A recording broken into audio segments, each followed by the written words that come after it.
రైతుల ధాన్యం బకాయిలు చెల్లించడంలో కృషి చేసిన మంత్రి నాదెండ్లకు అంబేద్కర్ కోనసీమ జిల్లా కొత్తపేట నియోజకవర్గంలో జన సైనికులు ఘనస్వాగతం పలికారు. కొత్తపేట నియోజకవర్గం జనసేన ఇన్ఛార్జ్ బండారు శ్రీనివాస్ ఎం రైతులకు ధాన్యం బకాయిలు చెల్లించడంలో కృషి చేసిన మంత్రి నాదెండ్లకు అంబేద్కర్ కోనసీమ జిల్లా కొత్తపేట నియోజకవర్గంలో జన సైనికులు ఘనస్వాగతం పలికారు. కొత్తపేట నియోజకవర్గం జనసేన ఇన్ఛార్జ్ బండారు శ్రీనివాస్ ఆధ్వర్యంలో ఈతకోట జంక్షన్లో అంబేద్కర్ విగ్రహానికి పూలమాల వేసి నివాళులర్పించారు. ఈ కార్యక్రమంలో పలువురు జనసేన నేతలు కార్యకర్తలు పాల్గొన్నారు. ఈతకోట జంక్షన్లో అంబేద్కర్ విగ్రహానికి పూలమాలలు వేసి నివాళులర్పించారు.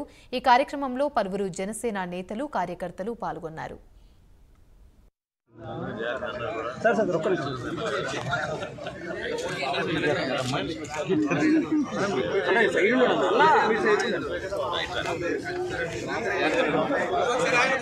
సైడ్